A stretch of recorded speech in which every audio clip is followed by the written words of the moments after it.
Olá, turma! Vamos lá mais uma vez para o nosso conteúdo?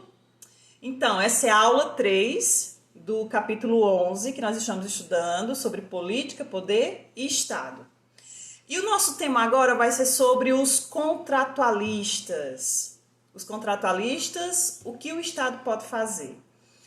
Muito bem, então, essa expressão, os contratualistas, é uma expressão famosa no mundo da sociologia, considerando a história e na formação do Estado.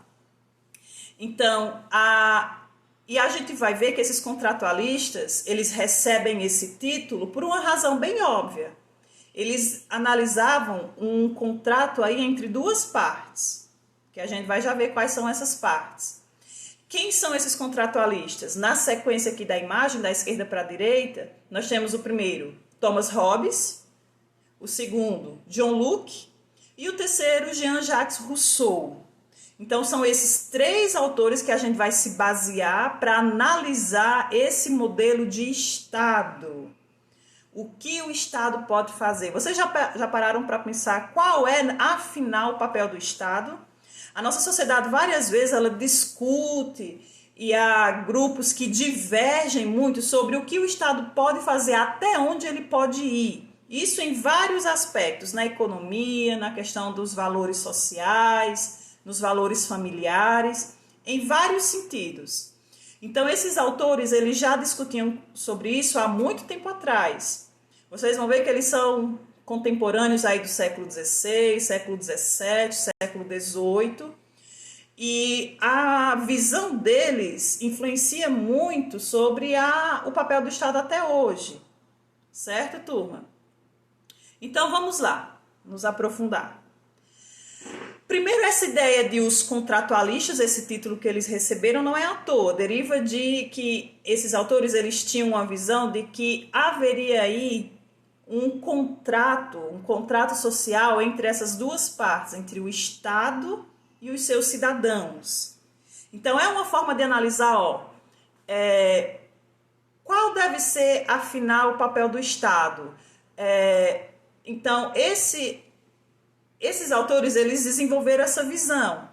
E cada um deles tem uma forma de analisar.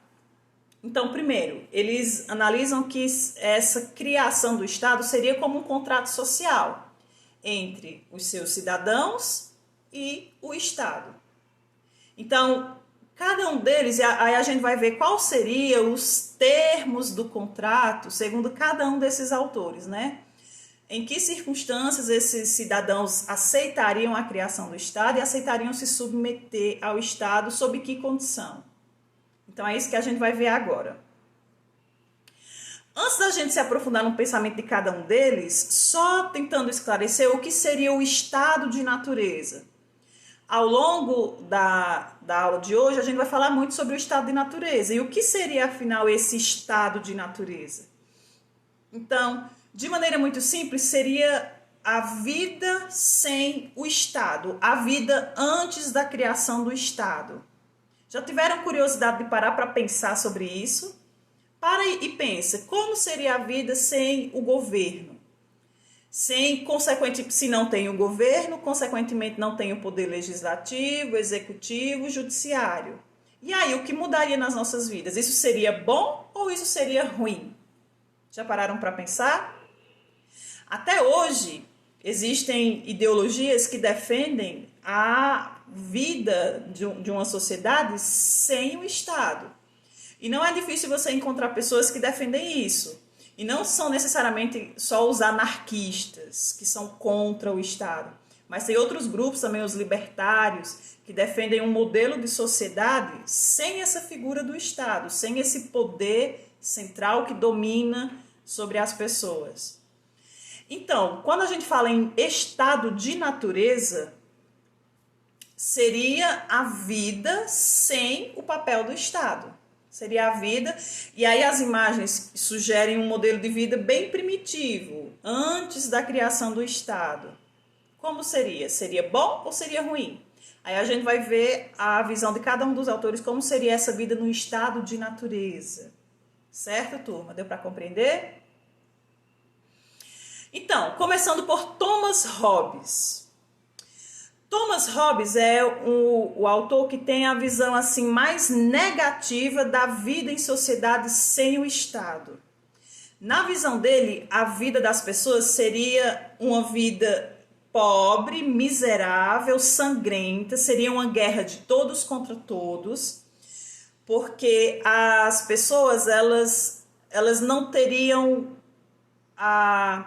elas não teriam tempo, não teriam condições de cultivar a terra, de prosperar, de investir, porque as outras pessoas elas poderiam tomar pela força, já que não existia lei, já que não existia uma autoridade superior, já que não existia a quem temer.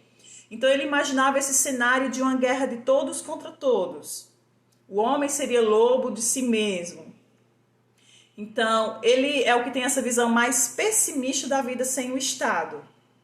Então, na visão dele, as pessoas, os seus cidadãos, eles veem a necessidade da criação de um Estado com o objetivo de promover a paz e assegurar e promover a segurança das pessoas. E em troca disso, as pessoas elas aceitariam perder sua liberdade natural, que elas tinham antes no estado de natureza.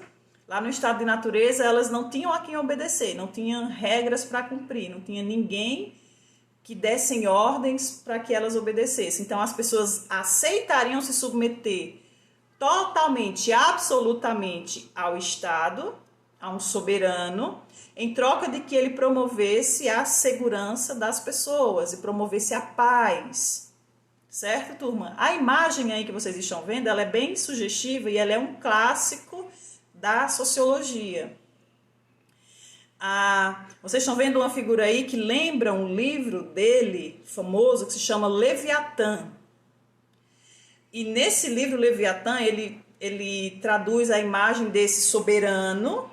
Vocês estão vendo aí a figura de um rei. E esse rei, ele é composto... Eu não sei se a imagem está boa para vocês, mas esse rei, ele é composto na sua vestidura por várias outras pessoas.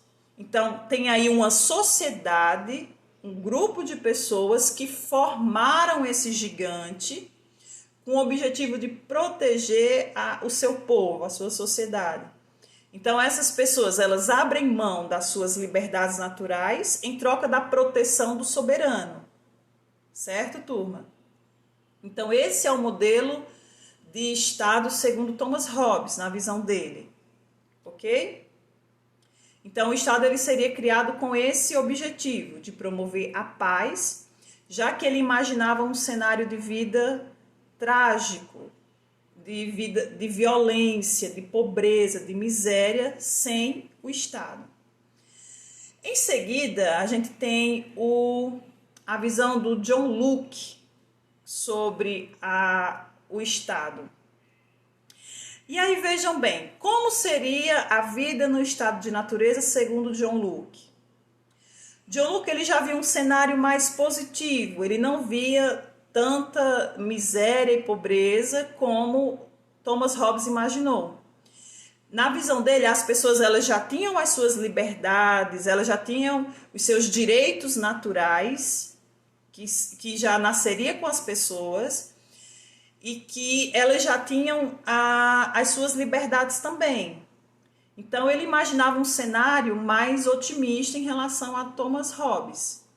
As pessoas elas já tinham os seus direitos naturais, que nasciam com ela, e que as outras pessoas deveriam obedecer. Então, se ele via esse cenário assim, positivo, para que criar o Estado? Então, na visão dele, seria bom criar o Estado, e o Estado seria criado com que finalidade?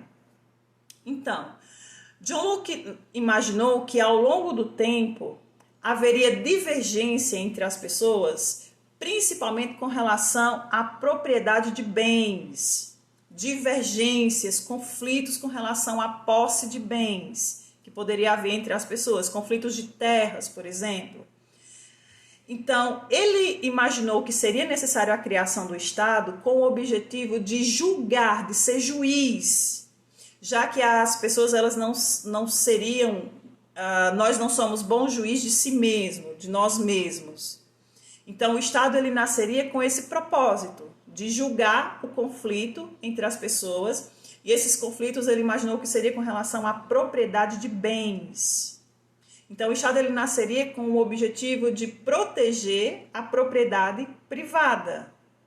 Certo, turma? Então, essa é a visão dele. Ele dá ênfase a esse aspecto. Veja que Thomas Hobbes dá ênfase à segurança e à paz das pessoas. John Locke ele já dá ênfase à questão da propriedade privada. Então, o Estado nasceria com esse objetivo. Por outro lado, Rousseau, ele é o que tem essa visão mais positiva ainda da vida no estado de natureza. Ele vê um cenário ainda mais otimista. Ele via que as pessoas elas eram boas e que elas poderiam viver sim em harmonia mesmo sem o Estado, mesmo sem a figura do governo. E aí, mais uma vez, para que então criar o governo? Se as pessoas elas já tinham uma vida assim harmoniosa, se elas conseguiriam viver bem. Então, Rousseau, ele imaginou que poderia haver algumas divergências também com relação à propriedade, turma.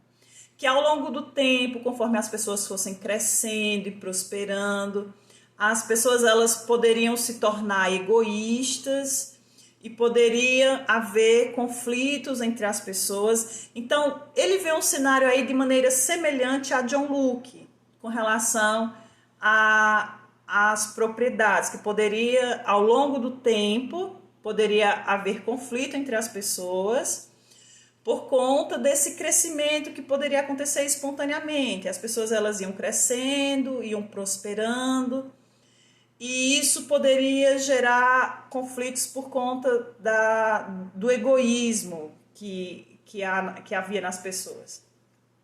Só que tem um diferencial aqui, um grande diferencial entre Rousseau e John Locke. A grande preocupação de John Locke, a gente viu que é com relação à posse de bens, à propriedade particular. Já Rousseau, ele se preocupa mais com as liberdades civis. Ele dá ênfase, turma, aos direitos numa sociedade civil e ele defende muito a ideia de democracia. Quando se fala em democracia, um dos grandes autores que vão com certeza ser lembrados vai ser Rousseau. Rousseau ele é um dos precursores aí da ideia de democracia, da vontade que deve permanecer a vontade geral da população. Como tem aí na frase, uma das frases dele. A vontade geral deve emanar de todos para ser aplicada a todos. Então, vejam bem, no seu pensamento, as pessoas aceitariam a criação de um Estado sob algumas condições. Que esse Estado ele representasse a vontade geral e que as suas ações fossem dominadas pela vontade da maioria. Certo, turma? Então, ele já se orienta mais para esse tipo de pensamento, da manutenção das liberdades civis das pessoas, dos seus cidadãos, e que esses cidadãos eles fossem representados, que esses cidadãos eles tivessem participação na criação das leis do Estado, na manutenção das ordens, da manutenção do Estado. Então, ele se orienta mais para esse lado, enquanto John Locke, ele já dá mais ênfase à questão da propriedade privada. Tá ok, turma? Então, vejam bem, com relação à submissão ao Estado, a esse poder central, analisando os três, Thomas Hobbes, ele já vê uma sociedade já totalmente submissa ao poder central, seria um modelo de governo mais absolutista, em que as pessoas elas cedem a sua liberdade totalmente a um poder soberano. Já no modelo, na visão de John Locke, ele vê um governo mais liberal, as pessoas elas aceitam se submeter ao Estado, desde que ela cumpra com a sua parte, que ela promova as liberdades com relação à propriedade. Então, é uma submissão que se coloca diante do Estado sob algumas condições, desde que o Estado cumpra com seu papel. E aí, do contrário, se esse líder não cumprir o seu papel, eles podem trocar e colocar outra pessoa que aceite e realize o papel do Estado, atendendo ali ao que foi proposto, atendendo ali ao contrato, que era manter as liberdades com relação, que era manter a proteção da propriedade privada das pessoas. E Rousseau, ele já coloca que as pessoas elas vão se submeter a esse governo, desde que esse governo seja representado pela maioria, certo, turma? Desde que haja essa representatividade da sociedade lá nesse poder central. Então, a ideia deles se orientam mais. Vocês viram formas diferentes de pensar, de analisar, e vocês percebem também que essas três formas de ver o Estado, elas coexistem. É até uma atividade que eu proponho para vocês, ó. Pesquise exemplos no cotidiano, na vida prática mesmo da nossa sociedade, em que se percebe a ação do Estado em acordo com a visão de Hobbes, Locke e Rousseau. Será possível a gente ver exemplos de como o Estado age que é semelhante ao pensamento de Hobbes, ao pensamento de John Locke, ao pensamento de Rousseau? Então, vocês vão pesquisar aí exemplos na vida prática que lembrem a visão desses autores, certo? E uma segunda atividade que eu proponho é: observe as ações da vida cotidiana relacionadas à ação do Estado e, na sua opinião, avaliem aí qual a visão dos autores se faz mais presente, quando você colocar na balança aí as ações do Estado, qual visão pesa mais? A de Hobbes, Locke ou a de Rousseau? Qual será desses três pensamentos que predomina, segundo a opinião de vocês? Então, analisem, respondam e a gente debate isso na nossa próxima aula. Tá certo, turma? Então, é isso. Até mais. Tchau, tchau, turma.